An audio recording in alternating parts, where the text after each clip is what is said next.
en cela même qu'il touchera à des questions d'intérêt national, telles que l'unité nationale, l'intégration nationale, le vivre ensemble. Il ne saurait intéresser uniquement les populations de ces deux régions.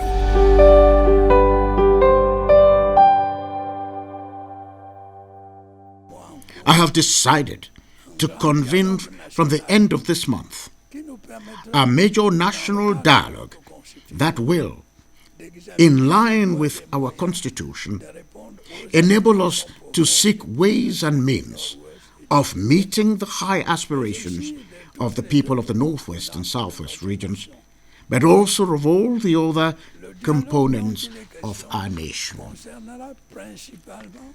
The dialogue in question will mainly concern the situation in the Northwest and Southwest regions, since it will focus on issues of national interest such as national unity, national integration, and living together. It is obvious that it will not concern only the population of these two regions. Grand dialogue national, qu'as-tu fait de tes 5 ans? Réponse massive et en grand format dans cette production spéciale Super CTV. Merci, mesdames, messieurs, d'accueillir la présidence de la République chez vous. La dernière réponse en date à cette question de référence est d'ordre judiciaire. Je voudrais convoquer ici l'arrestation à Oslo de Lucas Ayabacho pour répondre de ses faits et de ses forfaits. Vous le savez, M. Ayabacho est considéré comme l'un des principaux leaders séparatistes qui revendiquent l'indépendance des régions d'expression anglaise du nord-ouest et du sud-ouest au Cameroun. Le coup de filet de la police norvégienne a été rendu public le 25 septembre 2024, soit 2 semaines seulement après la date anniversaire de la convocation du Grand Dialogue national par le président de la République, Paul Biya. C'était, on s'en souvient comme hier, c'était le 10 septembre 2019. Nous venons d'en suivre un extrait significatif repéré comme une référence dans l'histoire de notre pays. Quelle fut grande la surprise qui a suivi l'annonce de cet événement d'envergure. Quelle fut immense la promesse de mise en œuvre des recommandations issues de cette vaste consultation nationale sur la situation sociopolitique qui prévalait alors dans les régions du Nord-Ouest et du Sud-Ouest. Je prends à témoin ce tweet tout aussi historique du chef de l'État, Paul Biya, au soir du Grand Dialogue national, c'était le 4 octobre 2019. Permettez que j'en donne lecture pour le redécouvrir ensemble. Je puis vous assurer que toutes les recommandations formulées feront l'objet d'un examen attentif et diligent dans la perspective de leur mise en œuvre en tenant compte de leur opportunité et de leur faisabilité, mais aussi des capacités de notre pays. 5 ans après, voici donc venue l'heure du grand bilan. À événement spécial, mobilisation spéciale, médiatique, audiovisuelle en l'occurrence, dans un décor, comme vous le constatez, tout à fait conséquent. Bienvenue, mesdames, messieurs, à cette édition inaugurale de Face à la République. Face à la République, c'est la nouvelle vitrine de Perse TV pour adresser les diligences de notre temps et autres questions d'urgence de notre nation. Avec moi sur ce plateau, comme vous le voyez, un copilote pour conduire à bon port ce vaisseau sur les eaux bouillantes du Nozo. J'ai nommé Ebenezer Motale. You are welcome. Thank you very much, Jean Atangna. Now you have the floor. Thank you. Earlier on, you were watching the President of the Republic on September 30, 2019, announcing the holding of a major national dialogue in Yaoundé. Ladies and gentlemen, welcome to this maiden edition of Nation on Stage, in which we'll be looking back at the last 5 years since the ending of that dialogue on September 2019. What has changed, or if you prefer, how much has changed in the lives of Cameroonians who have had to embrace decentralization, the spatial status for the Northwest and Southwest regions, and of course, the situation right now on the ground out there in those two regions. We'll be bringing you answers to these questions in the course of this 2-hour program. It's in 2 parts. The first part will focus on an evaluation of the situation on the ground, with reports and interviews, of course, while part 2 will look into the implementation of the recommendations that came out of that dialogue.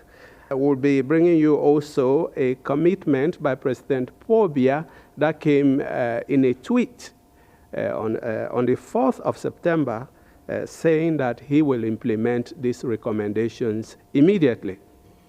So we have 2 guests here to take us through this program. They are the statesman, David Abuema Choi, who is a member of the National Commission for the Promotion of Bilingualism and Multiculturalism. Welcome to the program, sir. Thank you very much, Mr. Motale. We also have Mr. Gregory Mewano, who is the city mayor of Kumba. He has been at the forefront of efforts to appease or restore peace to his native Southwest region, particularly in Kumba, where he once held a festival that was a Restoration Festival. And in 2023, he declared that year a year of peace in Kumba. Welcome to the program. Thank you very much for having me, Mr. Motale. Jean. Alors, je voudrais poser la question à vous qui revenez fraîchement du terrain. Comment avez-vous accueilli la dernière actualité que j'ai évoquée à l'entame de ce programme spécial? Je veux dire l'arrestation de Lucas Ayabacho.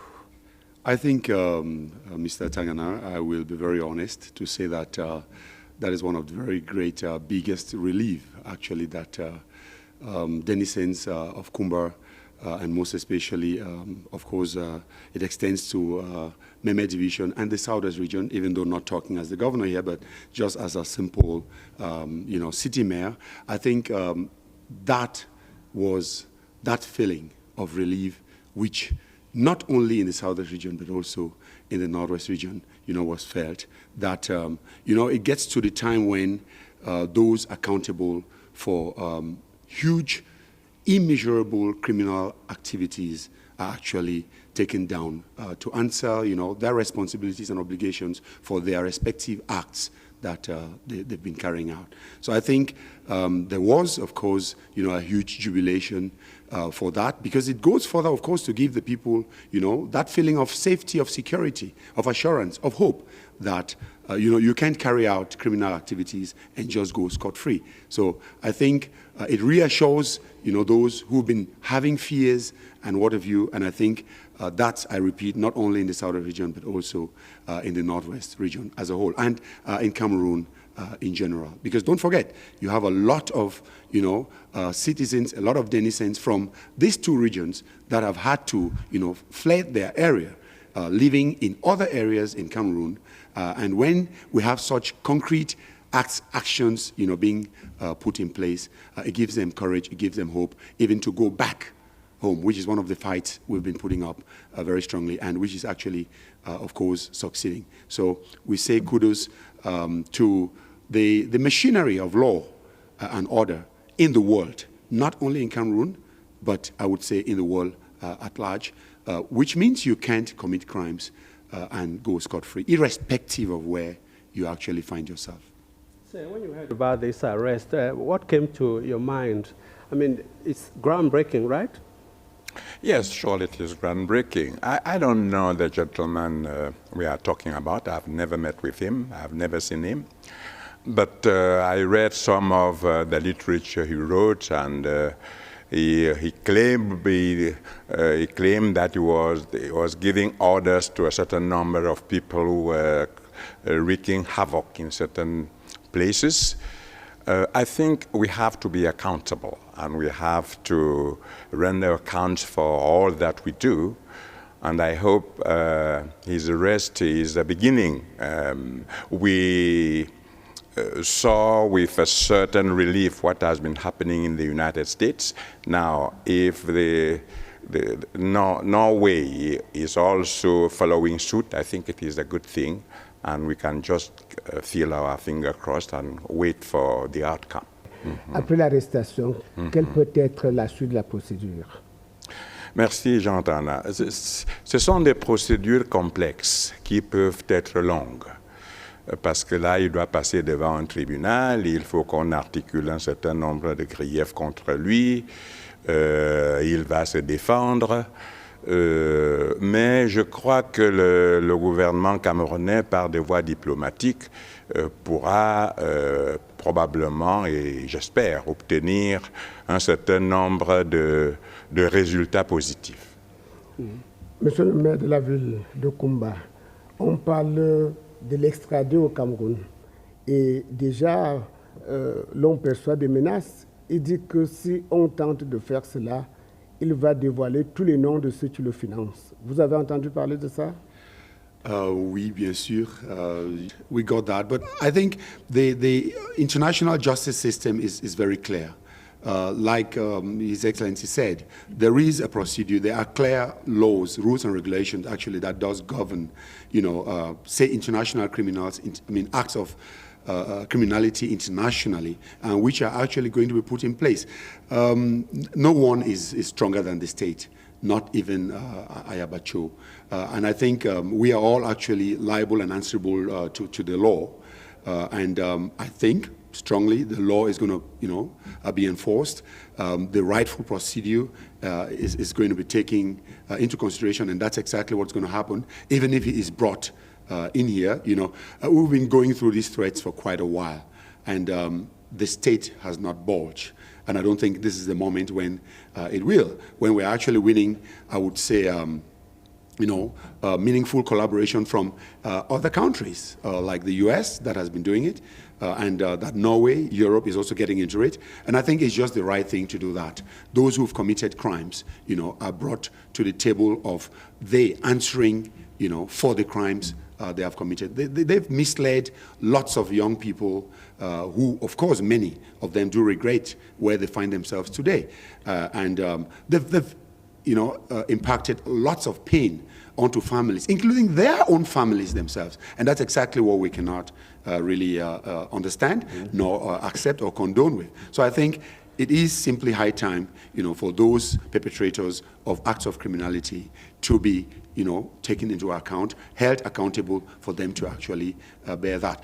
Those also who are still actually supporting or still being convinced about this, I would say, barbaric, illegal actions or acts that leaders like Ayabacho, I say illegal leaders because I don't really know the legitimacy of their representation, that have succeeded in convincing young people, to take arms against their own state. I think it is also clear proof to them that it is a wrong act, and even those who claim to be leaders are going to be held accountable to their respective acts, which is going to go further, of course, to encourage them also to drop their arms, like the head of state, the father of the nation, His Excellency President Paul Biya, has always said, still open to receiving those who are prepared to regret their acts. It is still not late, and many are doing it. Many more are still going to do it, and I think such an action, which has just happened in Norway, is going to go further to encourage many others to take the right path. Mr. David Abuema Choi, if you look at the situation that President Paul Biya, on the 10th of September 2019, he was announcing the holding of a major national dialogue. When you heard it, what was your initial reaction? Nous étions extrêmement heureux de l'entendre le président, d'autant plus qu'il y avait plusieurs personnes dans certains milieux qui disaient on va dialoguer avec qui, le dialogue pourquoi, et ces gens-là embêtent, etc., etc. Nous étions très heureux, d'autant plus que le président de la République a commencé par dire qu'il avait procédé à des consultations.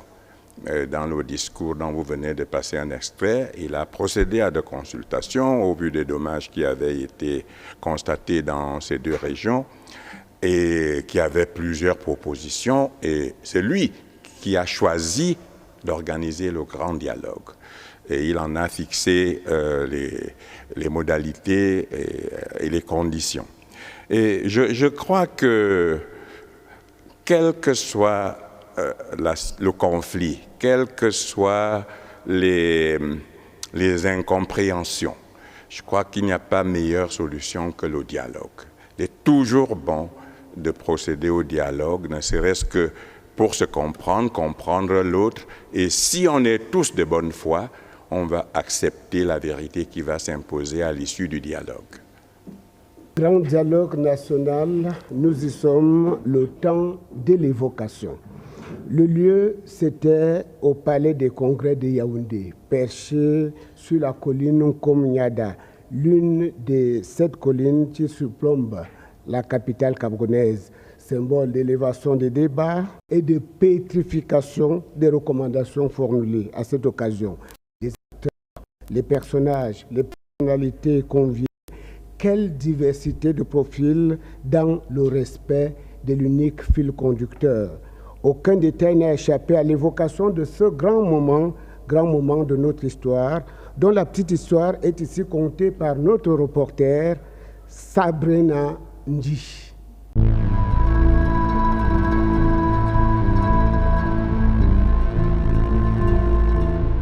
In October 2016, English-speaking lawyers in the Northwest and Southwest region took to the streets, disgruntled about the presence of French-speaking magistrates in English courtrooms. It was later intensified by the trade unions of English-speaking teachers who condemned French domination in the English-speaking subsystem of education. The head of state, instead of just one, did 2 things. He first of all asked that 2 billion CFA francs be given as subvention to all the private schools in Cameroon. And secondly, he created the interministerial committee, which I headed. While a number of grievances were being addressed by the government, leaders of syndicates switched from educational to political claims, demanding a change in the form of state. When we cannot say this peace has come to Cameroon until the day when I will see students going to school in every nooks and crannies of this country.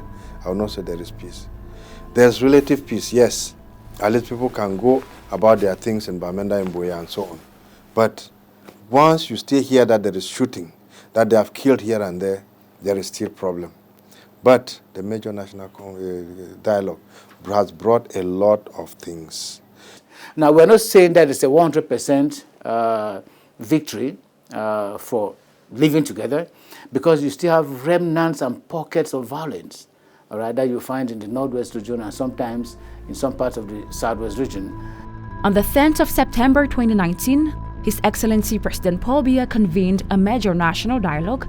5 years after this major national dialogue, the resolutions of the 8 commissions have been addressed. I want to say that 5 years after the summoning of the major national dialogue, it's a wonderful initiative that was taken by the President of the Republic. We have people that have become even more conscious of the need to be together in a Cameroon that is one and indivisible.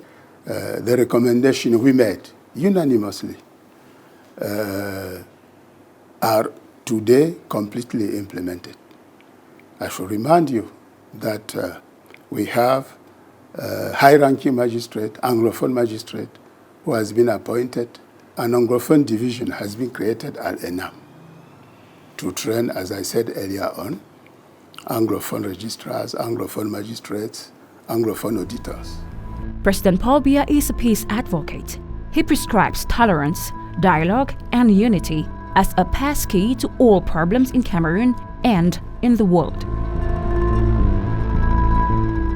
Thank you very much, Sabrina Ndji. The holding of the major national dialogue in Yaoundé from the 30th of September to the 4th of October 2019 was an important step towards achieving peace in the Northwest and Southwest regions. 5 years on, one still recalls major events that preceded the major national dialogue, notably the claims of the Anglophone lawyers and teachers' trade unions. Constant Ekole has more.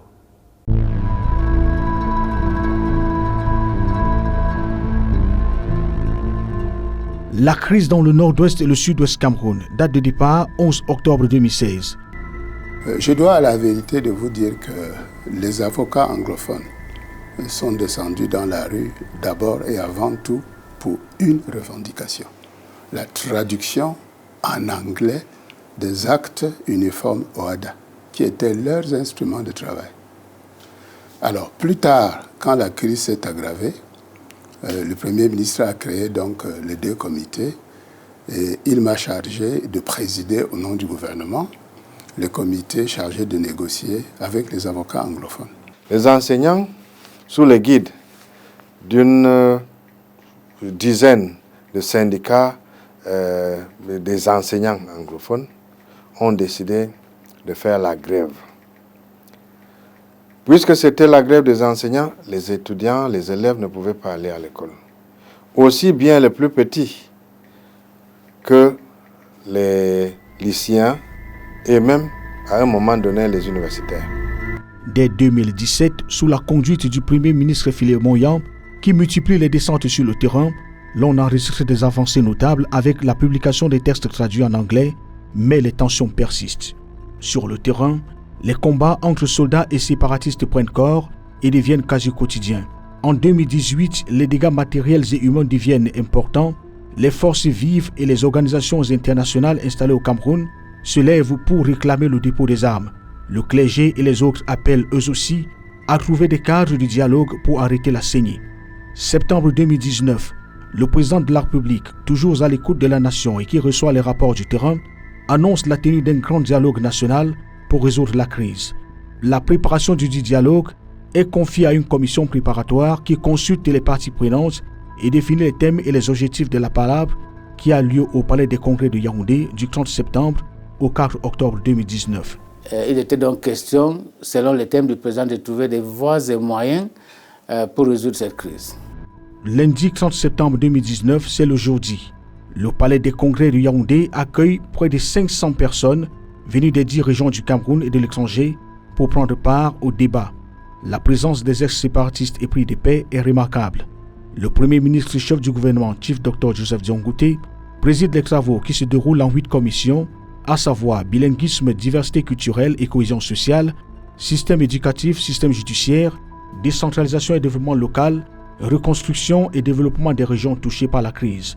Plus de 150 journalistes sont présents pour enregistrer les grandes recommandations de ce grand dialogue national qui a marqué un pas important vers la recherche de la paix dans les régions anglophones du Cameroun. 5 ans après l'événement historique, le comité de suivi est toujours à pied d'œuvre pour un retour global de la paix dans les régions en crise.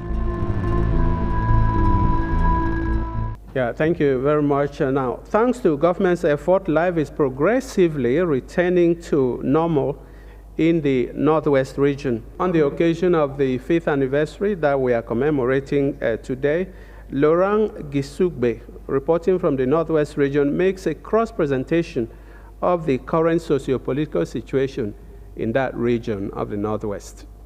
La région du Nord-Ouest, depuis 2019, vit progressivement les effets des recommandations du Grand Dialogue national. Les résultats du processus de pacification de la région s'observent jour après jour dans les scènes de vie, les habitudes et les activités socio-économiques et culturelles. Une dynamique qui contraste avec les tristes réalités de 2016, 2017 et 2018. Nous voulons rassurer la nation et la région de ce que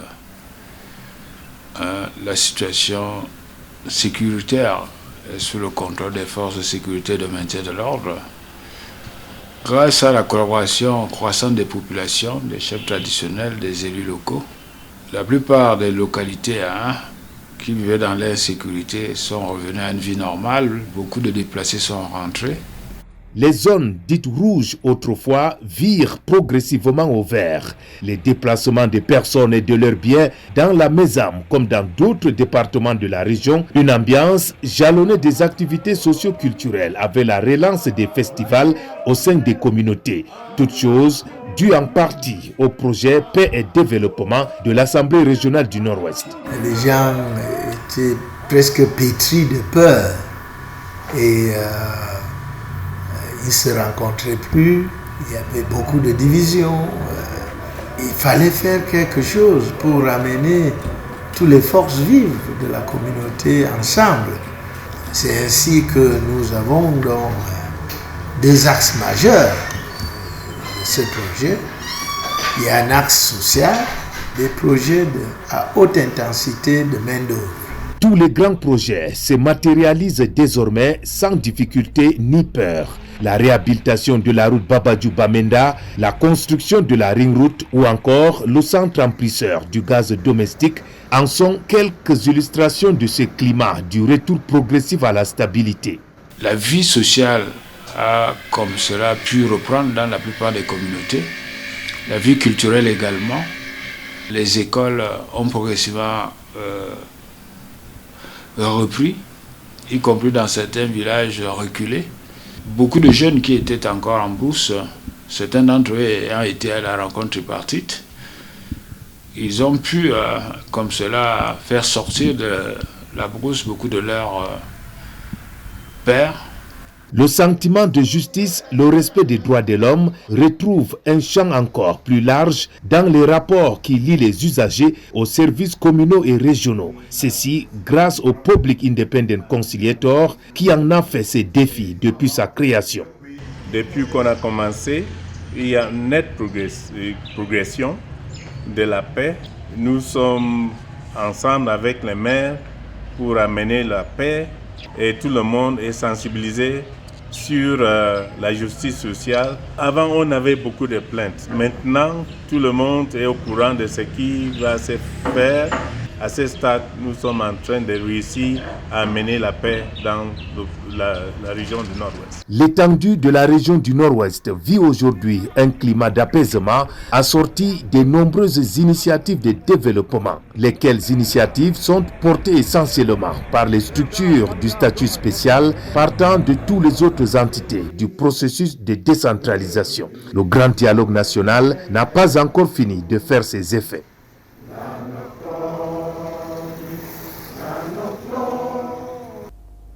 De 2019, année de la tenue du Grand Dialogue national à nos jours, la situation dans les régions du Nord-Ouest et du Sud-Ouest s'améliore lentement, progressivement, mais pensons-nous aussi sûrement et irréversiblement. Deux témoins privilégiés racontent, je vous laisse écouter, le gouverneur de la région du Sud-Ouest, Bernard Okalia Belay, et le gouverneur de la région du Nord-Ouest, Adolphe Lélé-L'Afrique. The Southwest region is doing well. The Southwest region is doing well after what all of us we have witnessed. We went through difficult times, but since 6 years now, 5 years, the population have understood that they were misled, they were manipulated, and they have come back to collaborate effectively with the administrative authority, the forces of law, and all the stakeholders who are the leaders, beginning from the official elected, or the municipalities, and the MPs. So it is a back to normalcy life since some years now. And we are very happy because it was not easy. But finally, the patriotism have been acknowledged and understood that the only man who can save the population, who can change the life of the population, is the head of state and his government. The Northwest region is faring relatively well. The social situation, the cultural situation, the economic activities have resumed in the corners, the nook and corners of the region. Children are going to school. The economic activities have resumed, both in the major project, economic project designed by the head of state to alleviate the sufferings of the masses in the Norway region. The work on the ring road are going on. The main supply road to Bamenda work are soon going to be completed, including also the roads of the city of Bamenda, who are soon going to receive a new phase thanks to the C2D project that was launched here by the Ministry of Urban Development with the French ambassador. The cultural activity are also resumed thanks to the mobilization of the population through the traditional rulers, elites, and political figures, not to forget the civil society leaders who are also embarked under the chairmanship of the Regional Assembly in a peace-building and development process, decisions that were taken as the result of the major national dialogue. De la rencontre tripartite tenue à Yaoundé en 1991 au Grand Dialogue National, tenu également à Yaoundé en octobre 2019, naturellement, le fil d'Ariane reste le même, dialoguer. On vient de l'entendre de la bouche même de ceux qui assurent la paix et la sécurité dans les régions du nord-ouest et du sud-ouest. La vie reprend progressivement, chaque jour davantage, son cours normal dans ces deux régions. Nous revenons à nos invités lorsque vous avez suivi ces nouvelles qui nous viennent du terrain. Est-ce que vous vous dites il en faut davantage? Merci Jonathan. Je ne sais pas lorsque vous posez la question à quoi vous faites allusion, mais si j'ai bien suivi, j'ai noté là le gouverneur du Sud-Ouest dit que la région recouvre chaque jour davantage, ce qui signifie qu'on n'est pas encore à l'optimum. Et j'ai suivi le gouverneur du Sud-Ouest qui dit qu'il y a, du Nord-Ouest qui dit qu'il y a encore quelques défis sécuritaires. Donc ça signifie que nous n'avons pas encore retrouvé la situation d'avant 2016. Nous pouvons par exemple considérer la rentrée scolaire qui s'est effectuée à deux vitesses. Dans les 8 autres régions, elle a eu lieu à une date, et dans les 2 régions du nord-est et du sud-ouest, elle a eu lieu 2 semaines plus tard, et même ces deux parce qu'il y avait un mot d'ordre du lockdown. Je ne sais pas de qui il venait, mais la plupart des populations l'ont respecté par peur d'être agressés, non point parce qu'ils adhèrent aux idées de ces gens-là. Et même au lieu d'y aller lundi, la semaine dernière, on a commencé que mardi, parce que le lundi, il y a encore les villes fantômes. Donc je crois qu'il y a encore du travail à faire. Il y a encore du travail à faire, et mon vœu est que nous puissions faire ce travail rapidement et complètement, pour que nos frères et sœurs de ces 2 régions puissent vraiment retrouver la quiétude et la tranquillité qui était la leur, que tous ceux qui veulent y retourner y retournent, que les populations de 8 autres régions qui veulent y envoyer leurs enfants dans les établissements scolaires, comme c'était le cas avant 2017, puissent le faire en toute sécurité et en toute confiance, et que toutes les activités reprennent, qu'il n'y ait plus de poches d'insécurité, et que nous ne disions plus que ça s'améliore chaque jour davantage, mais que nous conjuguions au passé pour dire que tout est maintenant à la normale, tout s'est amélioré. Yeah, Mr. Mirano, I dare say that most of the demands of the protesters in 2016 have been met. Now, what explains the fact that our young people are still in the bushes, even though some of them have moved into these DDR centers? Thank you, Mr. Motale, again for giving me the floor. Actually, with a very pertinent question. I think nature explains that. I want to be very clear here in saying that, you know, the grievances, the legitimate grievances, are actually not the grievances of all. What I mean here is there are so many, actually, who got their own private and personal, you know, interests to protect. That is why quite often now what we say is you have more, much more of banditism, banditry, road terrorists, and such. We used to call them at one time highway robbers. Highway robbers, coupé de route, like we would say in the French language. That is a lot of what we have now. But then coming back to the initial, what I was actually trying to explain. You have a lot of people who make profit gains from this chaos, from this situation, who actually are not willing to freely just give it up. It's very easy for weapons to get into the hands of recalcitrant young people, but very difficult to take back all of the weapons. And that's exactly the situation we're actually experiencing now, with a relatively high level of criminality. I wouldn't say the majority of those who actually are still in the bushes, who are actually creating this, havoc, with that ideology of, fighting for our people, we are being marginalized, and all of that, because the solutions that actually have been proposed have been geared towards, those cries, those complaints, and like you rightfully said, they have been realized, they have been put in place, and those problems, even if they do exist, they exist in a relatively minimal extent.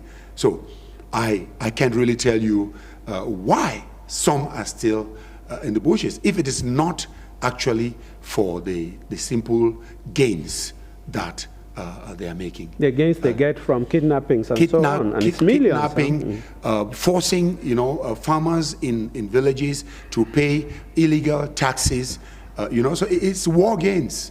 That's what I would call it, which is criminal. We don't need to fine coin that, which is completely criminal. So with this situation, they are still hiding in and trying to see how they can amass illegally wealth. Some actually, when they have a lot of money, they just disappear, they leave, they go to other neighboring countries. That's to tell you that the ideology is not about fighting for the people. It's pretty much fighting for my own self, fighting for one's own self, carrying out criminal activities to be able to make riches. And there are other factors that actually does perpetuate, encourage the continuation of this, I would say, very uncomfortable act. But then, Kumba as a whole, I would say, is I can say, completely safe. I'm not God to say it's completely, but the amount of security, and this, I must say, kudos to the forces of law and order, that have been doing a tremendous job to make sure that peace comes in. I would move then after that to talk about also the absolute resilience and preparedness of the population that has decided, of course, to work in collaboration with the forces of law and order to give the vital information that are actually necessary. Because if the population doesn't stand behind the goodwill, the good track to follow too, because they are actually the real security.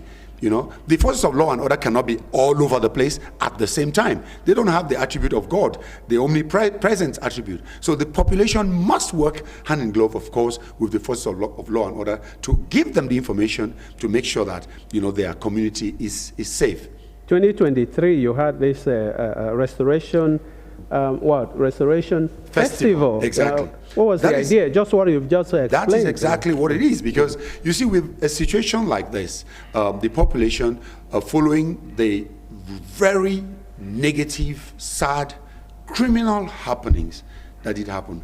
If I tell you all of my experience, you wouldn't believe we experienced that and lived it live. You get up and you find the head of a neighbor, hung on a piece of wood at the junction of your quarter square. What do you expect the normal person, the normal population, to have as a feeling? Total fear, resignation, and what have you.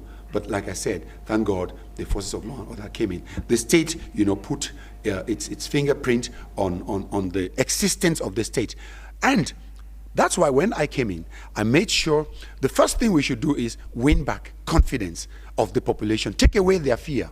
We began, of course, with, happy happenings, which was actually a rarity in Kumba, I would say, in the years of 2020. We did, an open festival at the city center, Bisek Junction, where nobody had to pay anything. A good thing, we had lots of these artists actually who are Kumba children, the Kosi, the Tizi Panchak, Blessed Be, they're all actually originating from Kumba. So we could partner with them, and I want to thank them also in this panel, because they agreed to come and do a free concert for the Kumba population, which gave the people, put some smile on the faces of the population that had lost, the possibility to smile. They were used to this terrible activities and actions, and were totally in fear. So with such actions, the population began again to win confidence in themselves and knowing that, but it is not all lost. We also moved towards, football competitions where young people were actually attracted back to that what unifies Cameroon. The football, it's a football nation. So we thought when we want to really bring back these people, I think we should go towards football. I bet you the population of Kumba was decimated to about just 40%. The majority had left the city. It was an empty city. You come to Bisek Junction, which is the most populated or busy area in Kumba at, in those days, 2018. And I could count the number of bikes that could ride past in 5 minutes. The maximum was about 12, 13 bikes. Come today, you can't count the bikes because it's more than 1,500 that would actually drive past this position in 5 minutes. So that is how bad the situation was. So we did, this festival, which had, as its theme, winning of trust, unity, love, and lack of fear. So, which brought hope back to the population. And it helped us, lack of fear, it helped us a lot to win back, the minds of the people, to give them the courage to come out. And we started working also, of course, with those who were out of Kumba, who had left Kumba. Because everybody who had a little meaningful amount of money in his pocket or her pocket had left Kumba, because you get kidnapped about 3-4 times in 5 months.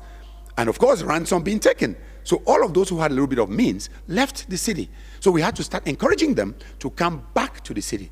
And those, of course, who were in the villages, who had, a more precarious situation, also left the villages in and around Kumba, in Meme Division, and had the influx. You could hear the governor saying that the population of Kumba has doubled. I would say it has tripled, actually.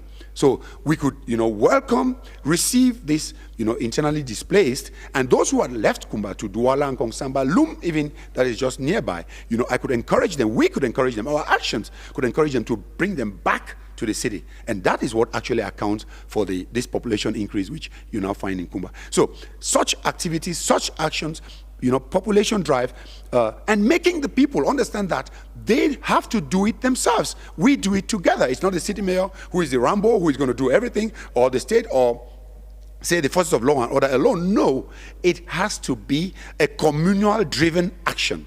And that's exactly the direction we took, that actually, I can say, was the recipe, actually, to bring back Kumba to where Kumba is. Au bout de 5 ans, on constate que le grand dialogue a permis de revenir petit à petit à la normale. Mais il reste ces défis que nous avons évoqués sur ce plateau. Et c'est pour cela que tout à l'heure, je demandais que reste-t-il à faire. Est-ce que le problème n'est pas ailleurs? Est-ce que le bilan en demi-teinte que nous faisons ne donne pas raison à ceux qui pensent qu'un autre grand dialogue est à organiser, que celui-ci ne fut pas suffisamment inclusif? Je voudrais poser la question à M. Abomachoy. Merci beaucoup, M.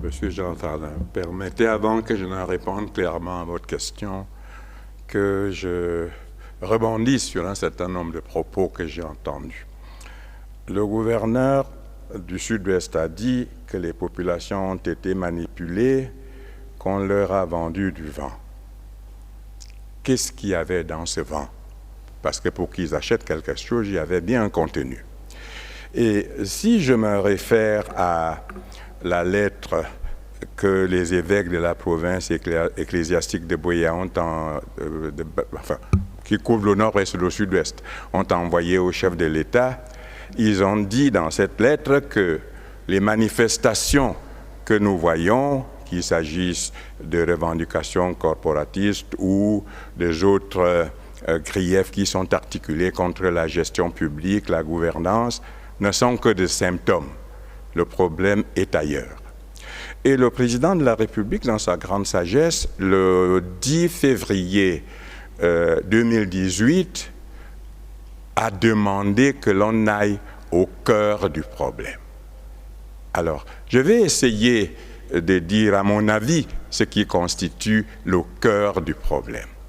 Il s'agit ici d'une remise en cause des éléments fondationnels de notre nation. Et cette remise en cause repose sur des arguments historiques, des arguments juridiques et des arguments spécieux. Je commence par les arguments historiques. Ceux qui réclament l'indépendance et qui disent d'ailleurs qu'ils vont restaurer l'indépendance du Southern Cameroun s'appuient sur les faits historiques suivants. Je reprends leur narratif. Ils disent, en 2016, la fameuse ligne Simon-Milner, c'est comme ça que les historiens l'appellent, qui a divisé le Southern Cameroun, le Northern Cameroun, remis à la Grande-Bretagne, et le Cameroun qui devint francophone, qui a été remis à la France, a été divisé en deux. À partir de là, il y a eu deux évolutions parallèles. La Société des Nations a accordé deux mandats séparés. Un mandat pour le Cameroun qui est devenu francophone et un mandat pour le Cameroun qui est devenu anglophone.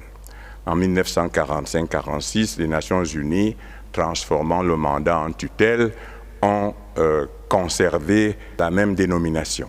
Et ils ajoutent qu'à partir de ces faits, il y a eu deux entités différentes. Ce mot revient souvent dans leur narratif.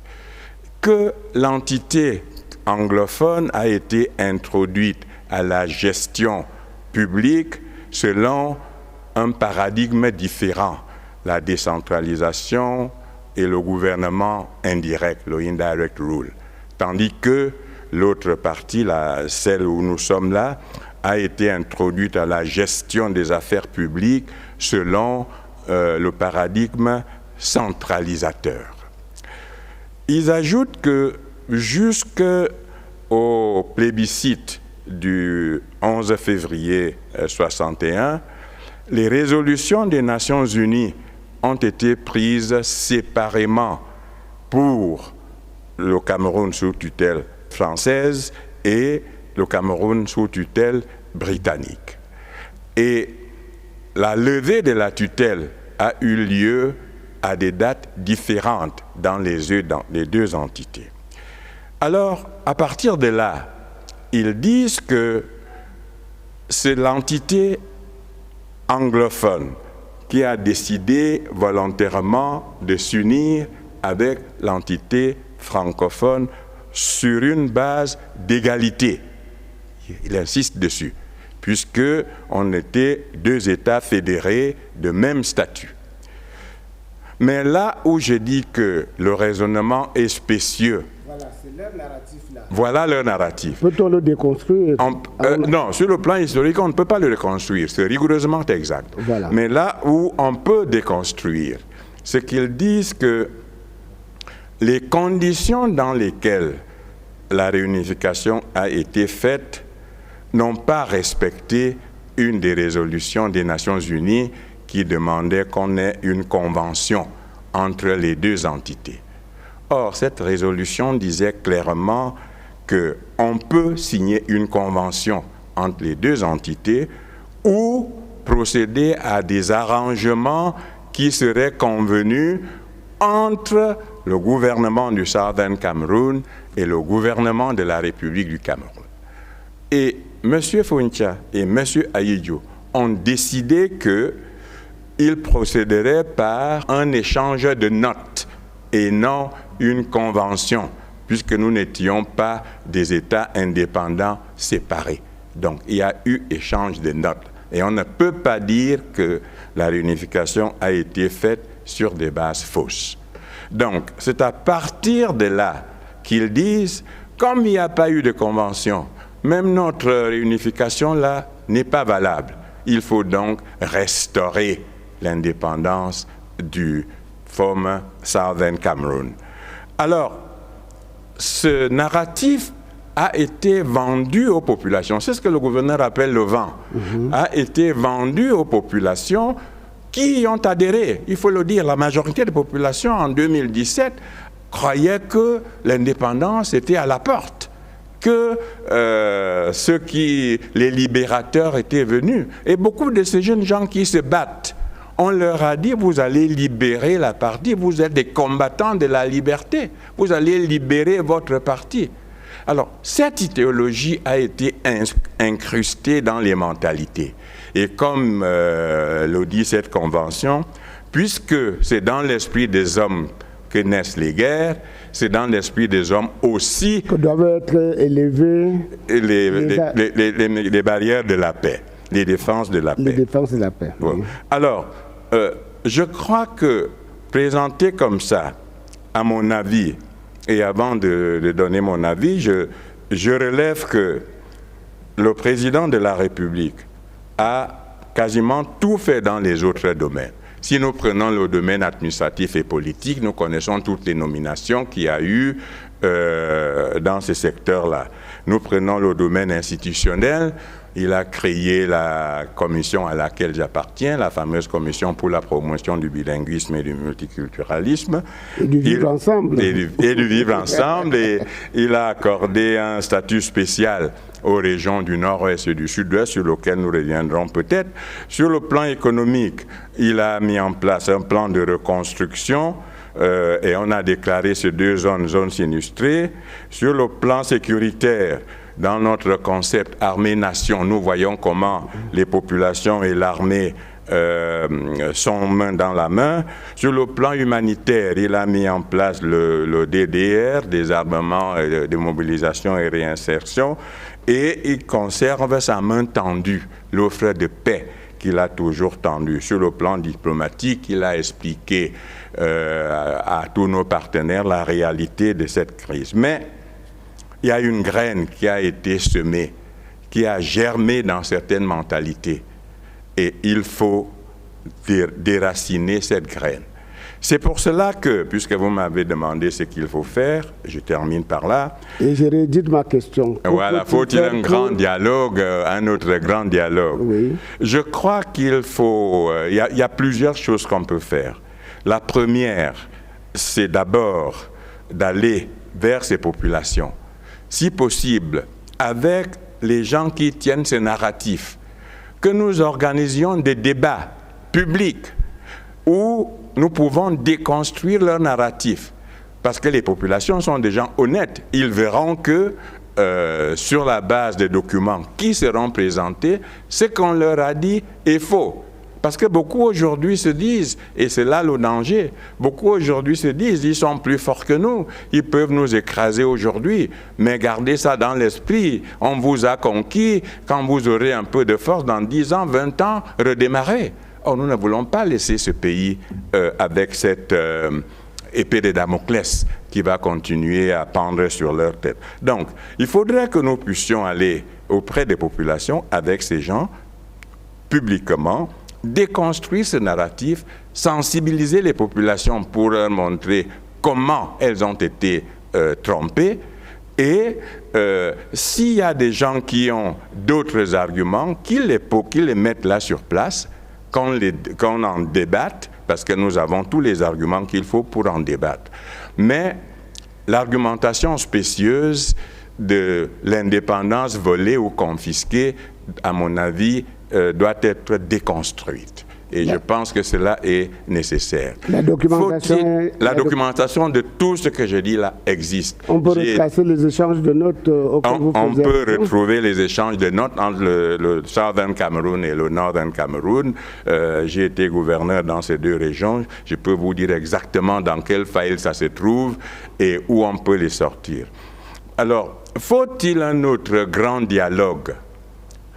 Bon, je crois que, à mon avis, si on fait ce travail à la base dans le nord-ouest et le sud-ouest, et que par la suite, nous devons avoir un dialogue sur d'autres problèmes nationaux, voir comment nous envisageons l'avenir de notre pays, pourquoi pas? Mais ce n'est pas un grand dialogue avec les 10 régions qui va changer les mentalités, parce que c'est un problème de mentalité. Il faut qu'on puisse déraciner cette mentalité qui a été incrustée au sein des populations. C'est à partir de là que nous pourrons plus facilement nous entendre sur le reste. C'est d'autant plus plausible que, selon la version officielle, le dialogue qui a commencé reste permanent. Vous partagez cet avis? Le Premier ministre chef du gouvernement, qui avait été délégué par le président de la République, Paul Biya, pour conduire les travaux du Grand Dialogue national, a une fois répété que le dialogue demeure permanent. And do we need another dialogue, national dialogue?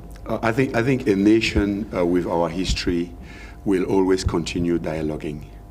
But then if you ask me, and I want to be very honest, I will say there is one thing I recognize as one of the biggest achievements of His Excellency President Paul Biya's politics and reign in Cameroon. It is decentralization, which unfortunately, permit me say it here, is not encouraged by very many. And I'm talking under the control as the National Treasurer of UCCC. And that's what we'll be talking immediately after. That is it. And to me, that is even more important than another national dialogue, because that is going to answer lots of questions at the grassroots.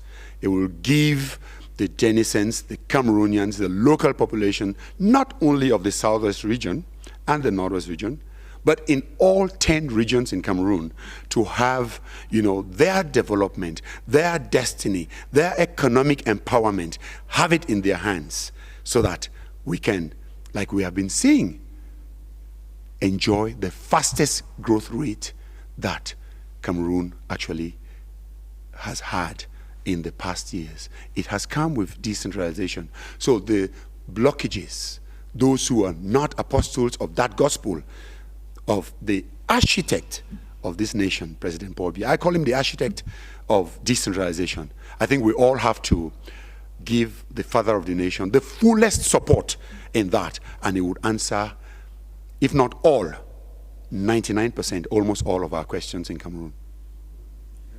Je voulais ajouter avec votre permission que le gouvernement, merci beaucoup, le gouvernement nous a clairement dit que le dialogue n'était pas un moment, mais que le dialogue est un processus.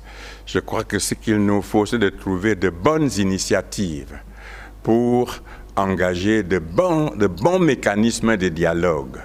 On n'a pas besoin de réunir les 10 régions, mais si nous avons de bonnes initiatives qui taclent des problèmes pertinents et nous avons de bons mécanismes de dialogue, je crois que ça pourra nous permettre d'atteindre des résultats à féliciter. Si vous le permettez, je vous en prie. Il y a quand même une instance de suivi de la mise en œuvre des résolutions, des recommandations du Grand Dialogue national. Oui. Ça peut faire office de ce que vous suggérez. Oui et non. Oui et non. C'est vrai que c'est monsieur le Premier ministre qui préside ce comité. Et le comité, d'après les termes de référence que j'ai lus, suit la mise en œuvre. Je ne sais pas s'il peut, d'initiative, prendre d'autres initiatives en dehors des mécanismes de mise en œuvre. Là, il faudrait que ce soit le chef de l'État qui les y autorise. C'est pour ça que je pense que, en plus de ce que fait le comité, il est bon que d'autres initiatives, sur proposition de ce comité, puissent être prises dans le sens de travailler les mentalités. Je vous remercie.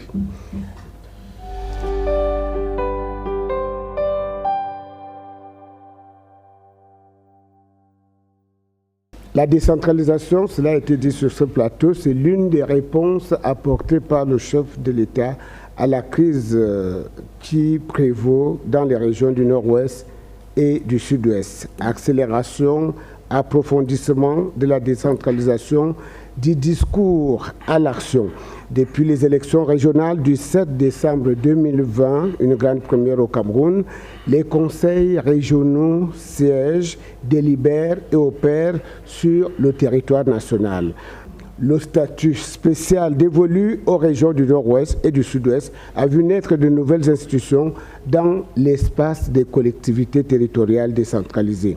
Le premier mandat en cours vient de connaître une prorogation pour des raisons liées à l'actualisation du calendrier électoral national. We are beneficiaries of the great works of this major national dialogue. First of all, the Regional Assembly, where I act, is a product of that major consultation. Also, the Public Independent Conciliator, and of course, the Presidential Plan for Reconstruction and Development, and there are many more things. The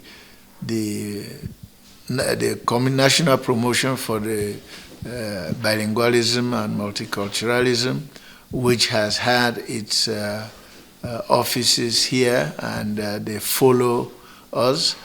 All the things that emanate from the major national dialogue are so many. The laws that have been enacted, and beyond the laws, the actions, the concrete actions on the ground. The two English-speaking regions, the Northwest and the Southwest, I think they came out more victorious in this dialogue because they had certain peculiarities which, through this dialogue, government has had to address those issues, and I think those issues, as addressed by government, are finding some solutions to the problems which were there before the dialogue was convened. I want to make reference to the special status which has been granted to the Northwest and the Southwest regions, unlike the other regions because of their historical past and their linguistic specificity. In these two regions, we have regional assemblies, whereas our brothers on the other side of the Mongo have regional councils, and our assemblies are bicameral assemblies. I think they are so grateful to government. They are so grateful to the President of the Republic for thinking about them, because today they can sit in the region and propose what could be done to better their condition of living. 2020-2024, voici 4 ans que le processus de décentralisation au Cameroun a atteint son apothéose. Au plan institutionnel, devrais-je préciser, mais le quotidien des citoyens est resté quasi le même. Je prends le cas de la voirie municipale, à Yaoundé comme ailleurs, et je voudrais à cet effet interpeller le maire de la ville de Kumba, que nous avons la chance d'avoir sur ce plateau. Ce sujet de entretien de la voirie municipale s'annonce d'ores et déjà comme un objet de débat lors des prochaines échéances électorales. Dans cette affaire, quelle est la part des responsabilités des collectivités territoriales décentralisées? Thank you very much, Mr. Tangana, for actually raising one of the most important points as responsibility that the mayors, most especially the city mayors in Cameroon, actually we're 14 of us actually. I of course understand if you hold the city mayor, for example, responsible if there are problems, road infrastructural problems in the city. But then, I want to also say that infrastructure is one of the most important, I would say, aspect that we need to handle. But then it is also very, very cost intensive. So when you look at the fact that it is cost intensive, and we complain, of course, like the head of state, His Excellency President Paul Biya actually proposed, we were talking about 10 to 15%, of the state budget allocated to the councils. You can't do roads when you do not have the financial resources. For example, Kumba, I would not talk about Yaoundé and Douala, that is a little more privileged when it comes to its budget.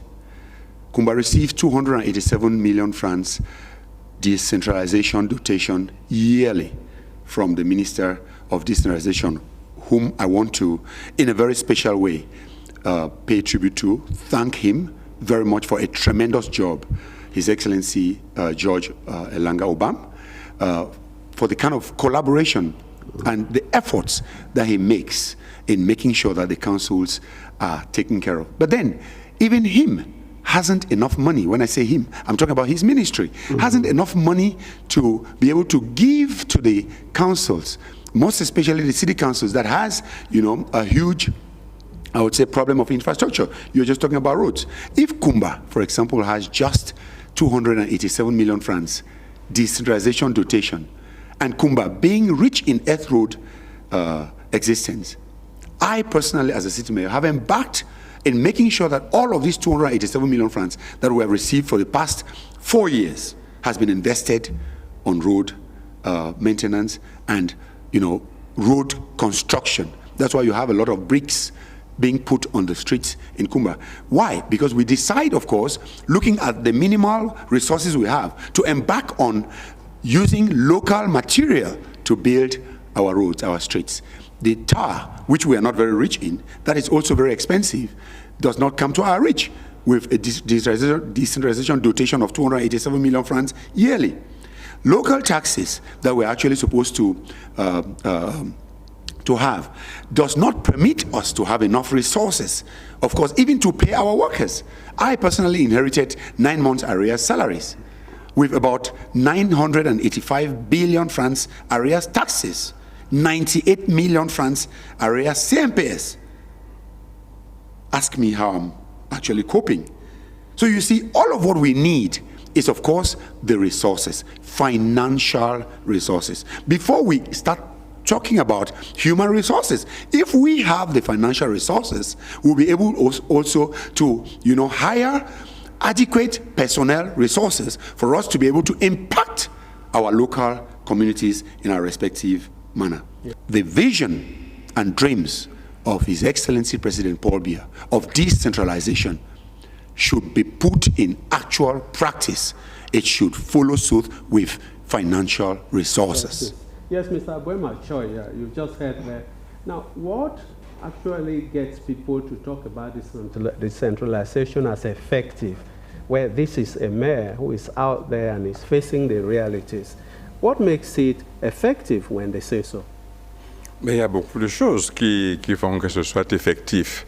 Vous savez, c'était l'une des recommandations du Grand Dialogue. J'ai eu la chance, la grâce d'être vice-président de la commission qui parlait justement de la décentralisation. Et quand vous lisez les recommandations que nous avons faites au cours de ce Grand Dialogue, toutes ont été suivies des faits, toutes. Je vous cite quelques exemples. On a dit qu'on ne voulait plus de délégué du gouvernement. Voilà un maire de la ville qui est là. On a supprimé le délégué du gouvernement. On ne voulait plus une tutelle pesante du préfet. On a remplacé la tutelle par le contrôle administratif et le contrôle de légalité auquel on a adjoint l'appui conseil. On a demandé les 10%, 10 à 15%. Le président a donné 15%, la frange supérieure. On a demandé un statut spécial. Le statut spécial est là, avec des structures et des compétences que les 8 autres régions envient aux régions du Nord-Ouest et du Sud-Ouest, dont nous pourrons peut-être y revenir. La décentralisation est effective, mais on ne peut donner que ce que l'on a. L'État lui-même a de très grands défis financiers. Et le gâteau que nous devons nous partager entre, d'une part, les structures étatiques et les collectivités territoriales décentralisées est assez maigre. Vous voyez vous-même que l'État, même ses propres rues, j'ai suivi la question, l'intervention de mon fils, le maire de la ville de Kumba, même les propres routes que l'État lui-même doit entretenir, vous entendez les récriminations des populations. C'est là qu'est le problème. Je crois qu'il nous faut produire davantage, générer davantage de ressources pour que les collectivités territoriales décentralisées puissent avoir mieux que ce qu'elles ont maintenant.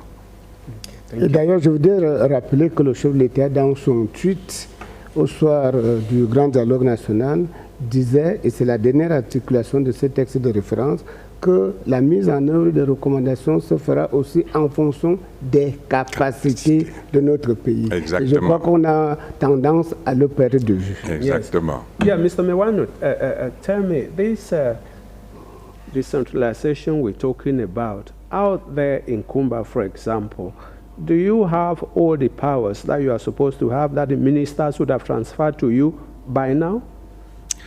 I think we shouldn't, we are all Oliver Twists, of course. We ask for more all the time. But I think we should also always have that class in, first of all, of course, appreciating what is there. And then, of course, ask for more. That's why I thought it very wise to enumerate some of those very powerful, impacting, happenings, actions that actually are on the spot. We have, I say, the Ministry of Decentralization and Local Development actually should have one of the hugest budgets in Cameroon as opposed to respective ministries. Why? Because that is what has Cameroon's grassroots development in its hands. If we say Ministry of Decentralization and Local Development, Two dimensions. So when I look at the budgetary allocation for Mindevel, as we call it, it is still relatively minimal. But we thank the head of state, of course, for that. I'll move forward to, of course, also showing how peculiar and particular he is when it comes to development of the grassroots. We have just been accorded a financing of 1,500,000,000 francs CFA for digitalizing all councils in Cameroon. That's a project UCCC is actually carrying out. Presently, at the head, the mayor of Yaoundé, exactly, the national president for UCC, Tamba Augustin, and I, as the national treasurer, I can tell you 50% already of that money has been given. It was made as easy as possible through FECOM, and we are actually executing that. This is also giving us the opportunity to be able to showcase the economic potentials of Cameroon in general at its respective localities. So each council will be in the vitrine of the world, not only Cameroon, but of the world, which will attract investors actually to come to Cameroon to invest in the respective locality using their respective economic potential. That's why it's very important, of course, that we carry out this project. Prologue is also coming on, the 189 billion from the World Bank, of course, which is also a baby, I would say, project of His Excellency President Paul Biya. And we are actually, I'm in the National Commission of, the running of that affairs, of course, chaired by the Minister of Decentralization and Local Development. So, of course, a lot is growingly being done, which is a wonderful thing. They should give us the possibility for us, for the local population, for our local parliament. Let us enjoy in Kumba, in the southwest region, in the northwest region. Why not? This attribute of special status. We have local parliament. Exactly. That is some of the attributes. Exactly. Let the local population, let our councillors be able to design and determine what their respective local developmental strives actually are supposed to be. Give us the financial power as we have already the institutional power with our local parliament for us to be able to act so that development in Cameroon, can happen for us to emerge even before, I would say, 2035, as the head of state actually expects of us.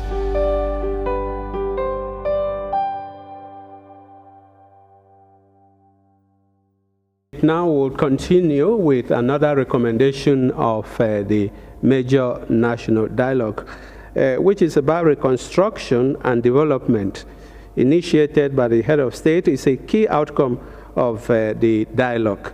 The plan's goal is to rebuild and develop the northwest and southwest regions of Cameroon, which have been affected by civil unrest that we know. Here's an update on the progress made over the past 5 years by Mathias Kwemeko. Édifices publics brûlés, ouvrages d'art détruits, quotidien entièrement brisé et conditions de vie des populations fortement dégradées.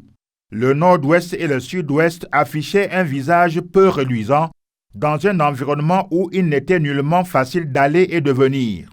Le grand dialogue national en avait parlé et le chef de l'État Paul Biya l'avait attentivement écouté.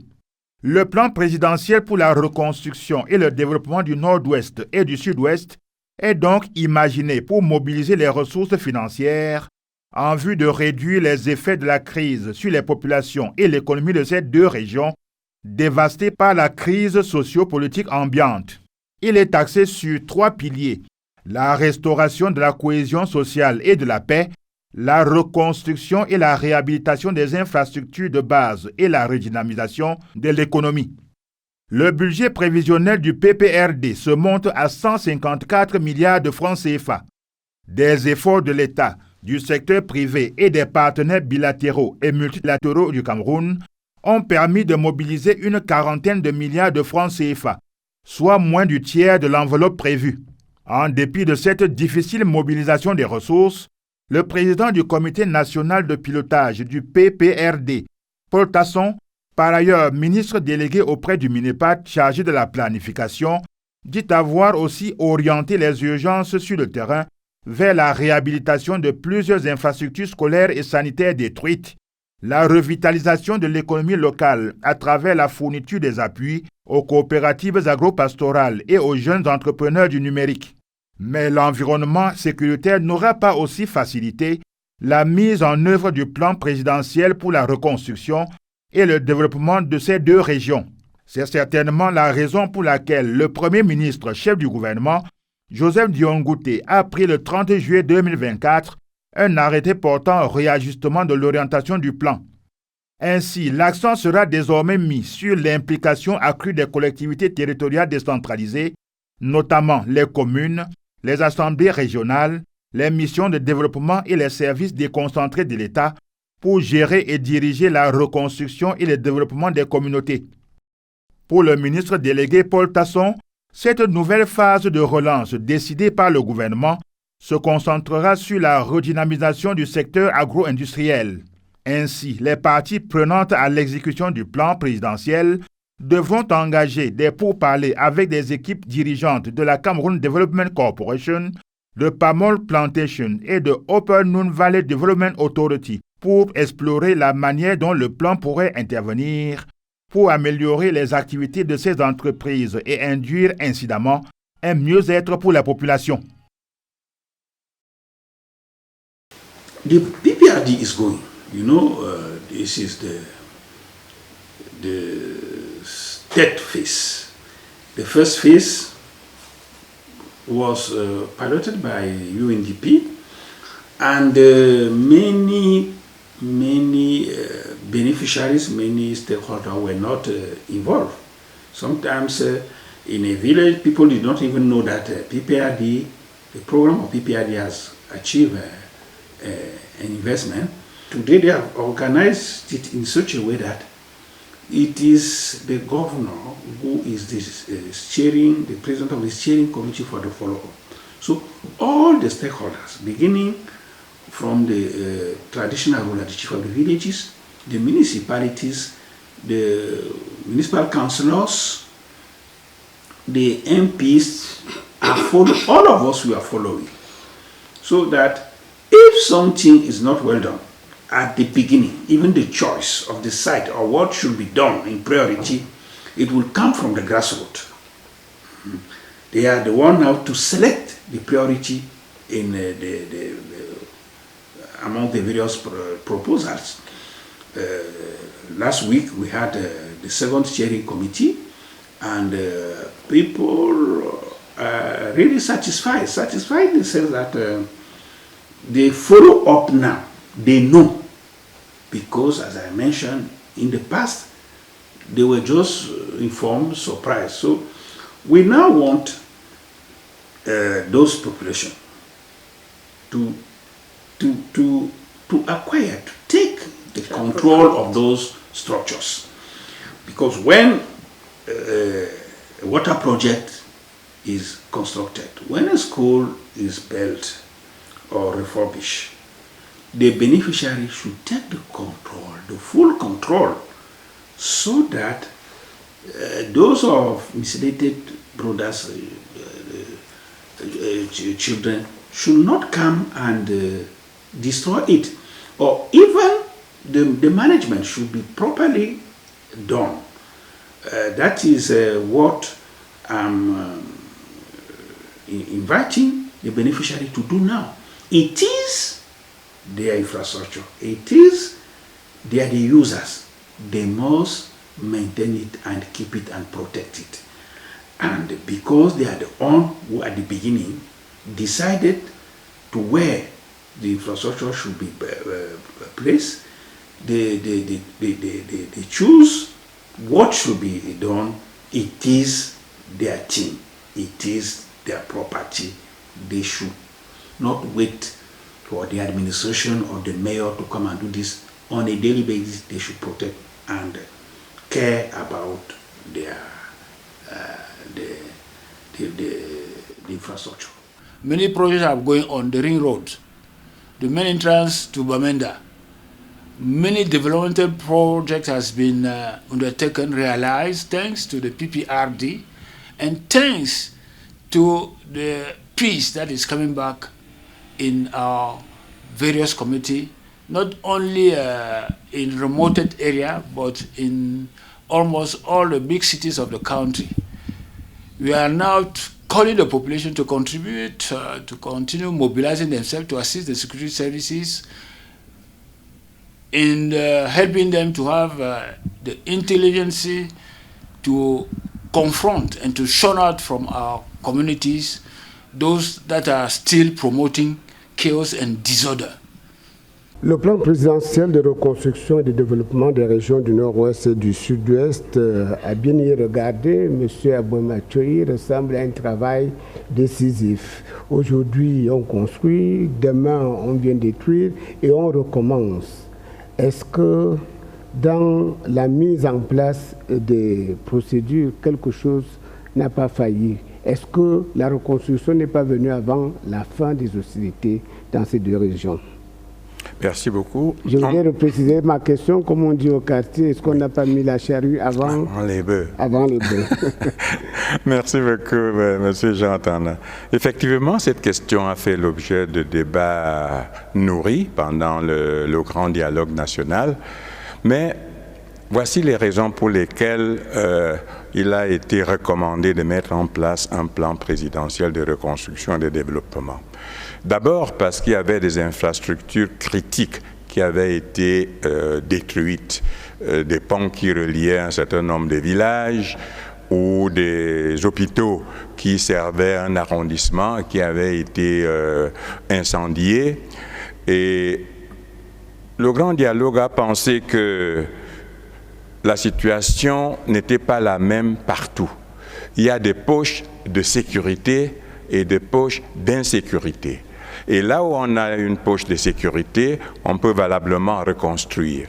Là où l'insécurité sévit encore, on ne va pas se risquer à reconstruire. C'est pour cela qu'on a dit qu'il faut lancer ce plan, même si la paix n'était pas revenue partout. C'est pour ça que quand les gouverneurs disent par exemple qu'il y a des projets qui ont été entrepris, ça signifie qu'il y a des zones où on peut travailler, mais quelques zones d'insécurité où on ne peut pas encore travailler. Autre observation que l'on fait dans la rue, parce que moi je suis un homme de la rue, moi aussi, c'est que le plan présidentiel de reconstruction et de développement des régions du Nord-Ouest et du Sud-Ouest n'attire pas les foules les financiers, n'attire pas des foules au plan de financement. Les bailleurs de fonds n'accourent pas.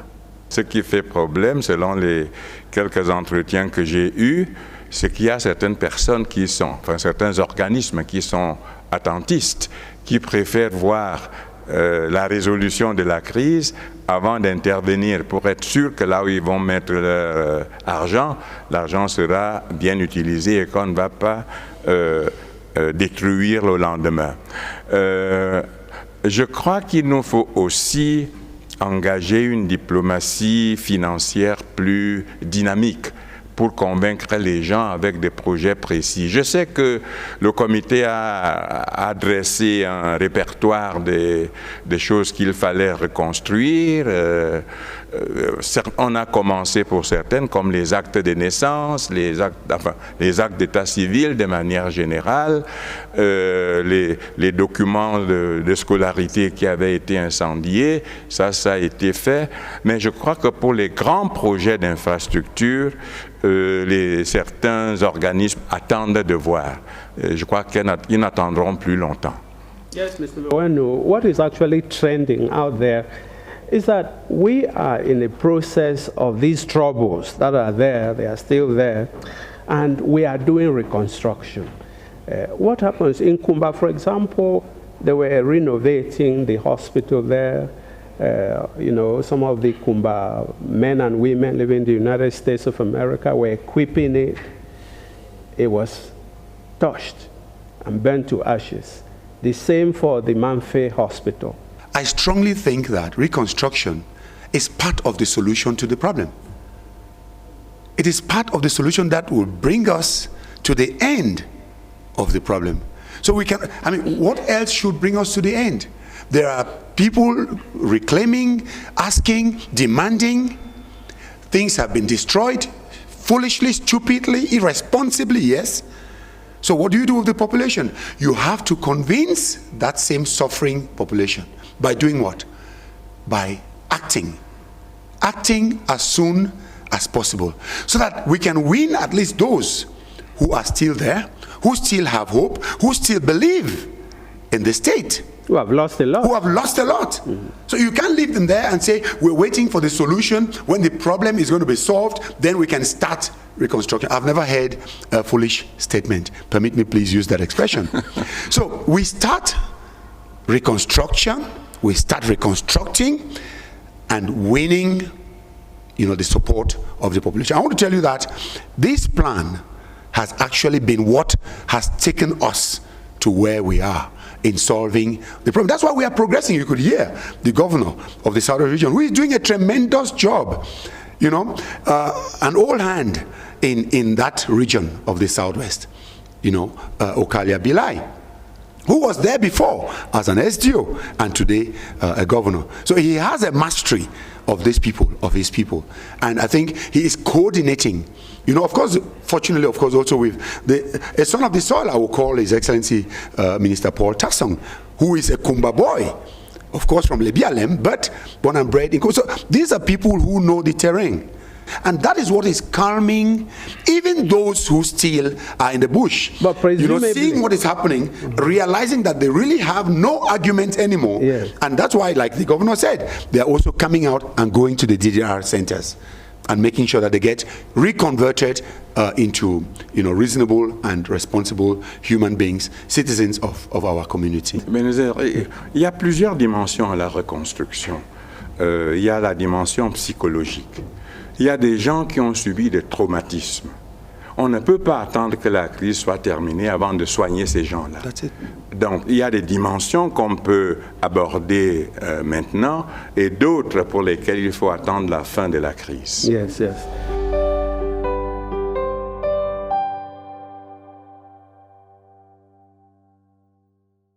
Il se compte aujourd'hui par milliers les jeunes sortis du maquis qui ont accepté de saisir la main tendue du chef de l'État, Paul Biya. Une fois désarmés, démobilisés, ils sont réinsérés dans les circuits d'apprentissage et de production. Comité de désarmement, démobilisation, réinsertion, mode opératoire et première retombée, c'est dans cette analyse de Manfred Likine. The Northwest and Southwest were embroiled in a strike lawyers and teachers orchestrated in 2016. Insecurity overtook the beauty of these regions. Faced with these numerous security challenges, the head of state, Paul Biya, extended an olive branch to non-state combatants on November 30, 2018. He created the National Disarmament, Demobilization and Reintegration Committee in that regard.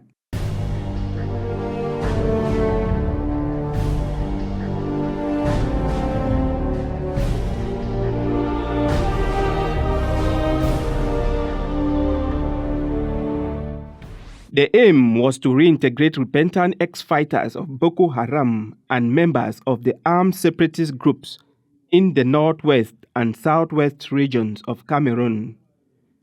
The centers included Bamenda in the northwest, Boya in the southwest, and Mora in the far north. The question on everyone's lip is how or why they join the ranks of non-state combatants. Is it through coercion or just self-ignorance? Before we say, "Mo carry gun, go fight for 3 months," that they will give you independence. When I better talk for that people the way they did for America, Capo Daniel Chris Ano, Ayabachode, say enough is enough. May they stop this game way they work and play. That day they catch almost 15 of my parents take in Bamunkubi. So that day I defend myself. I take it today. I don't install Amber for Awing. Me Amber no come again for any place can catch man inside Awing. That was my story. I joined Amber in Santa. The DDR centers has since 2018 been disarming combatants of the separatist movement, empowering them and helping to integrate them into civilian life. However, it hasn't been a bed of roses, as the DDR centers encountered some challenges years back that morphed into ill-humored ex-combatants. The situation was immediately taken control of. Serenity reigned, and reintegration and reinsertion into society was improved. This action led to a massive enrollment of ex-combatants in the centers. The ex-combatants are provided with vital support from vocational training to counseling. The DDR Center is a crucial step towards peace. Its success hinges on trust and inclusiveness to exchange arms for peace. Many young men who were manipulated and who has been pushed in the bushes have come out. In the center here, we have more than 300 young men, mainly men and girls, and some have already gone. They are working in all over the Republic. Some have gone for their business. Some have gone back to their villages. But those who are there are showing every day a sign of love for their country. And we are happy because it was not easy. It was not easy, but with all the advices and the support from the government, the head of state, they are there doing well. And as they continue to come back to normal life, the other who are still hanging around have joined them. And you know that the head of state instructed the construction of a new center at Miserere. They have moved now in that new center where the life is more better because of the new infrastructures, and they have a large, important land there where they are carrying their farm activities. So the call from the head of state has been understood, and it is one of our satisfaction, our joy, that we see the young men who yesterday were completely wild, coming back to apologize, recognizing the law of the Republic and the authorities of the state. When they come to the center, at the same time, the arms are handled by the security forces because they are technically equipped to do this. So these two exercises are done at the same time. And as I said, I'm pleased to announce that as of today, we have more than 4,000 of them in our centers in Mora, Bamenda, and Boya. We continue to inform and sensitize.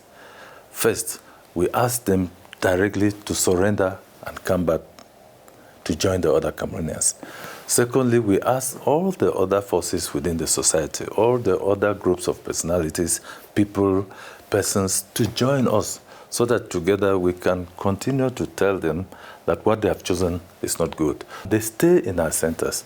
They undergo training, a lot of vocational training. Some of them learn trades. Some of them who have trades, we improve them so that when they get to that final stage, they should go out with something in their heads. they should go out with some tools which can permit them to be better Cameroonians. On n'a pas suffisamment parlé des comités de désarmement, démobilisation et réintégration. Alors, quel aura été l'apport des élites, des autres leaders d'opinion dans l'accompagnement du discours présidentiel à cet effet, la main tendue du chef de l'État pour faire sortir les jeunes du maquis, de la brousse? Please permit me, congratulate and thank, as a son will thank a father, His Excellency President Paul Biya, for, I always do this expression, keeping his arms open like Jesus on the cross to people who have committed atrocities unheard of. But he still says they are still my children. We are ready to forgive them. And he has not even given a time limit when that ends. Of course, it is one day going to end for those who are, pulling the rope and thinking that the elasticity will never have an end. No, it is one day going to have an end. So we thank him for that. And I, as a local actor, I want to talk about practical examples. We have succeeded in hundreds, why not even thousands, getting out these young people from the bushes. Let me tell you, like it is said, generally known, many were deceived and went in, regretted their acts, but never knew how to actually come out. So when the head of state actually made that offer, official presidential offer, it encouraged a lot to come in. I personally have been called in more than 800 cases of young people who say, Pa, one komot, we don't tire. And we have to give them the possibility, the way, the means for them to come out. I've presented many to the STO. I've presented many to the company, Gendarmerie in Kumba, where they have registered themselves, and of course we forward them to the DDR centers. That is, of course, the work of us, local actors, that are actually close by these young, unfortunate persons who were actually misled. So when we do that, we send them, of course, to the DDR centers, where they go get reintegrated after some proper training, purging of their crimes. I call it purgatory. They go in there, purge off away their crimes, learn some new talents, skills. Because some of them were just jobless and never knew actually what to do. So that is also the further use of the DDR, that they can go there and learn some talents, some skills, get trained.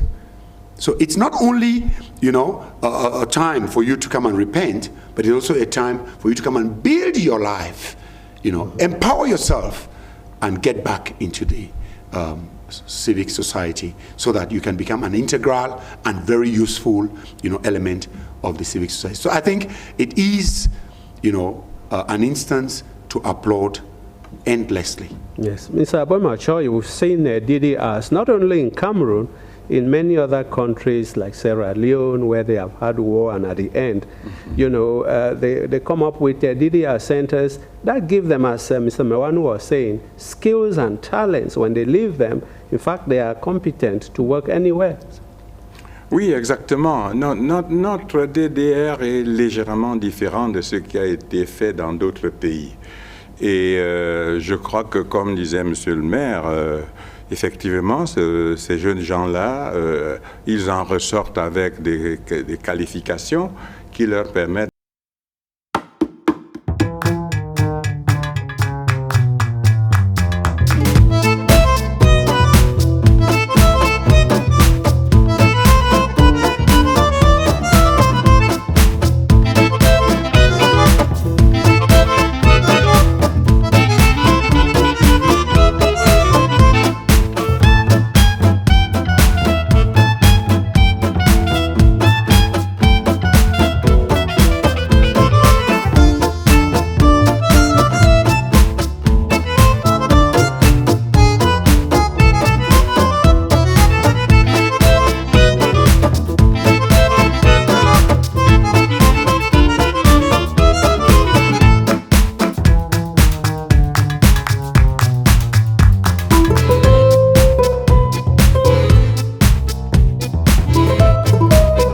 Francophone regions, working diligently to bridge divides and cultivate a culture of mutual respect and understanding across the nation.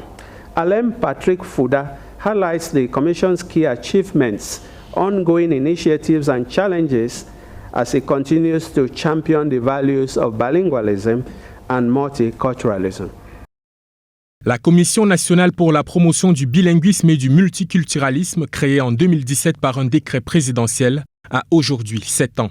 Son appellation, à l'évidence, reflète ses missions et son rôle au sein du Cameroun d'aujourd'hui. Le rôle concret de la Commission se résume dans son appellation, la Commission nationale pour la promotion du bilinguisme et du multiculturalisme. Et dans le texte que la Commission il a ajouté dans l'optique de renforcer l'expérience quotidienne des Camerounais à vivre ensemble. Le vivre ensemble est le mantra qui soutient les actions des membres de cette commission que dirige Peter Mafani Moussongé. Leur mode opératoire, bâtir une relation de proximité avec l'ensemble de la communauté nationale. La méthodologie principale, c'est la sensibilisation. L'outil principal, c'est la sensibilisation sur des questions portant sur la promotion des langues officielles, sur des questions portant sur notre multiculturalisme, sur le vivre ensemble. Et notre vivre ensemble aujourd'hui qui est menacé par le discours de haine, la xénophobie, et aller de temps en temps vers les populations, les sensibiliser, être cet organe de veille, cet organe consultatif auprès du chef de l'État, mais cet organe de veille aussi auprès des populations sur ces questions dont nous avons la responsabilité. Après les secousses sociopolitiques de 2016, il n'est pas vain d'évaluer le chemin parcouru dans l'optique d'être encore plus efficace. Pour la commission Moussongé, les Camerounais ne sont pas réfractaires au changement des comportements. Je pense qu'il y a un grand changement.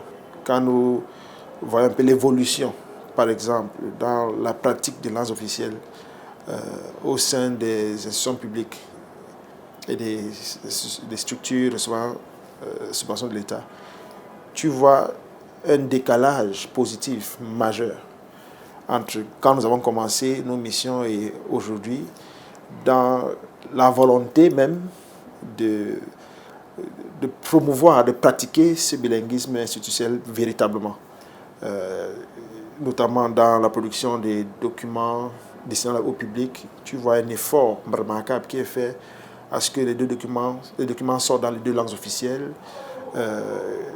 La manière dont la gestion des réunions est faite au sein des institutions, au sein des ministères. Il y a vraiment un, comment dirais-je, on dit en anglais un awareness qui est palpable et pour nous qui est un grand signe que les choses vont dans la bonne direction. Au travers de cet organe de veille et d'éveil des consciences républicaines, le président de la République, son Excellence Paul Biya, met le cap sur un renouveau des comportements sociaux. Pour un Cameroun sans discours de haine, un Cameroun fier de son biculturalisme autant que de sa diversité. Toute une commission nationale pour promouvoir le bilinguisme, le multiculturalisme, le vivre ensemble, c'est dire toute l'attention que le président de la République, Paul Biya, porte à ces questions existentielles, j'allais dire essentielles, parce que touchant à l'essence même de notre être camerounais. Gros plan sur la commission Moussongé du nom de son président, focus sur la promotion des langues officielles, la française et l'anglaise. Do you speak English or French? Question à notre reporter Jacinthe Audrey Yangono, un exemple de bilinguisme assumé. In the wake of rising socio-political tensions and calls for greater inclusivity in Cameroon, the government took a decisive step by establishing the National Commission for the Promotion of Bilingualism and Multiculturalism in January 2017. This move was a direct response to the growing unrest, particularly from the English-speaking regions of the country, where grievances over linguistic and cultural marginalization had reached a boiling point. Fast forward 5 years after the historic major national dialogue of 2019. Under the authority of the President of the Republic, the Commission is responsible for promoting bilingualism and multiculturalism in Cameroon with a view to maintaining peace, consolidating the country's national unity, and strengthening the will and daily practice of living together among its people. The role of the Commission, I think it's summarized in its appellation, the National Commission for the Promotion of Bilingualism and Multiculturalism. But all of that in the optic of reinforcing the peoples of Cameroon's willingness to live together. As a consultative body whose main remit is to work for the promotion of bilingualism and multiculturalism, its main mission is to encourage the equitable use of Cameroon's two official languages, French and English, in all areas of public life, and to strengthen harmony between the country's various cultural and ethnic communities by promoting respect for and appreciation of cultural diversity. The Commission works to resolve tensions and conflicts linked to linguistic and cultural issues. Since its creation, the National Commission for the Promotion of Bilingualism and Multiculturalism has carried out a number of activities aimed at achieving its objectives. We quickly undertook to carry out what we call the Listen to People's missions in Boya in the southwest and Bamenda in the northwest. And we came back with a number of information, a lot of data gathered, which we consigned in a report and which we tabled to the head of state, and from which some directives and orientations were given both to the government and to us on a number of issues. We continue our missions towards state structures receiving subvention from the state, to present the law and to sensitize Cameroonians on the law. After state structures and structures receiving subvention from the state, we went down to private structures. The National Commission for the Promotion of Bilingualism and Multiculturalism continues to play an essential role in promoting unity and peace in Cameroon, despite the challenges it faces, like the resistance to initiatives promoting bilingualism and multiculturalism of some communities. It remains determined to promote a society where respect for linguistic and cultural diversity is the norm. We'll continue with our exchanges here with Mr. Bwema Choi, who is actually a member of this committee on bilingualism and multiculturalism. Now, what would you say as your commission, or what we call unofficially as the Mosonge Commission, is gaining ground? What are its achievements, really? Bien, il faut d'abord nous rappeler que nous avons été créés dans un contexte. C'est pour ça que notre premier travail a été de nous rendre dans le nord-est et le sud-ouest pour écouter les gens, essayer d'identifier les problèmes et soumettre un rapport au président de la République sur les voies et moyens idoines qui pourraient l'aider à résoudre ce problème. Ça a été repris dans les journaux, je n'y reviens pas. Et nous avons également identifié un certain nombre de faiblesses dans notre société, par exemple le discours de haine. Nous avons organisé tout un colloque sur le discours de haine et nous avons entrepris des missions dans toutes les régions pour déconstruire le discours de haine. Nous avons organisé un colloque sur le vivre ensemble pour voir quelles étaient les faiblesses identifiées dans ce domaine-là et comment compenser ces faiblesses et les remplacer par des forces, transformer les faiblesses en forces. Nous avons fait la même chose sur le multiculturalisme et nous avons également préparé un texte de loi sur les langues officielles qui a été envoyé à l'Assemblée par le chef de l'État et qui a été promulgué en le 24 décembre 2019. Et nous venons tout récemment d'organiser un colloque sur les conflits intercommunautaires qui s'est terminé il y a juste deux jours, parce que nous avons remarqué que les conflits intercommunautaires qui sont causés généralement sur la compétition sur les ressources, quelle que soit leur nature, mais aussi qui sont provoqués par la compétition politique. Et comme nous approchons des échéances politiques, nous nous sommes dit qu'il faut sensibiliser les populations sur cette question-là. Nous avons fait des recommandations que nous allons porter dans les différents départements de la République pour que, le moment venu, les populations sachent à quoi s'en tenir. Quel est l'impact de ces initiatives intellectuelles, cérébrales, colloquiales sur le quotidien des populations? Est-ce que les populations suivent votre discours? Par rapport de haine, par exemple. Oui, par rapport au discours de haine, parce que nous avons un certain nombre d'observatoires dans la société civile, nous avons constaté que soit il a diminué d'intensité, soit il a changé de format ou de typologie même. Pour ce qui est, par exemple, du bilinguisme, après nos missions dans les ministères, les établissements publics, les entreprises publiques et le secteur privé, nous avons constaté qu'il y avait un impact parce que nous avons fait une deuxième mission de vérification de l'impact. Nous avons vu que dans tous les ministères, maintenant, il y a une cellule de traduction et d'interprétation. À la CRTV, par exemple, nous avons un journal bilingue à 17h. C'était l'une de nos toutes premières recommandations. Le 17-18. Voilà. Le 17-18. Donc, il y a un impact. Il y a un impact sur le terrain. Si vous voulez que PRC TV organise un débat là-dessus, je vous parlerai pendant 2 heures de l'impact de la commission. Nous avons pris acte de votre proposition. Mr. Mewanu, French is becoming increasingly a common language. I would say in the Southwest region, in Limbe, Boya, everywhere, you know, you get people speaking the language French. Is this as a result of the National Commission efforts of this commission, you think? Mr. Musale, not only speaking, I think one of the biggest frustrations that actually existed was the complaint that most documents actually were sent to the Southwest and the Northwest regions in French. I can count you so many experiences where I personally was involved and there were no translated versions. It wasn't only the Ohada law, which was not translated. You know. Even, you know, official documents were simply sent in French. Bank documents, you had to fill forms in banks, a private institution, in French, in BISEC, and what have you. I think he or she who says that there isn't a major impact is not being honest.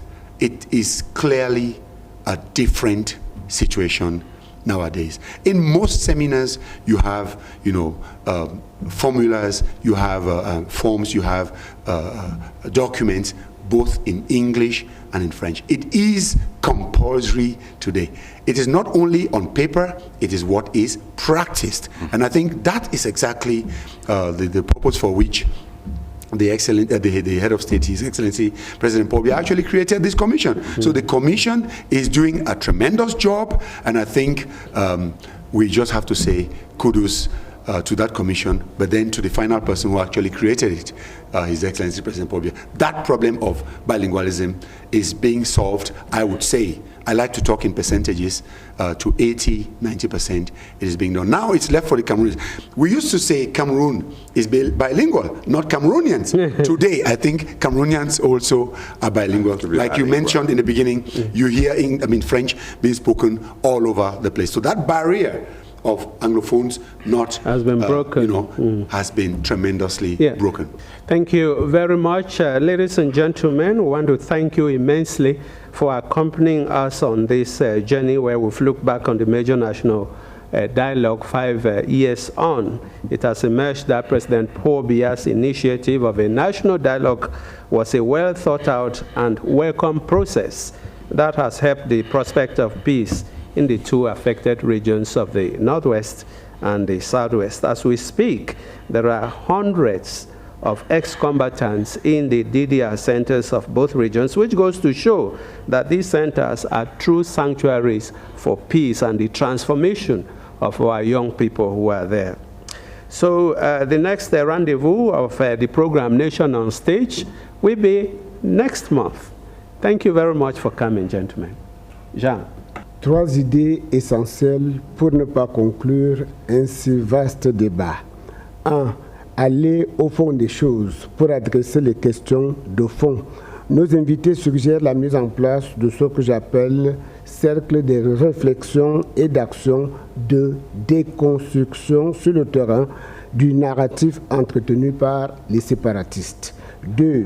Donner plus de moyens aux collectivités territoriales décentralisées pour adresser plus efficacement les questions quotidiennes qu'affrontent les populations locales, telles l'entretien de la voirie municipale.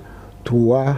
Accompagner de façon plus efficiente le chef de l'État, Paul Biya, dans l'extraction du maquis des jeunes pour qu'ils retrouvent le droit chemin. Voilà en quelques clichés l'essentiel de ce que j'ai pu retenir de cet échange extrêmement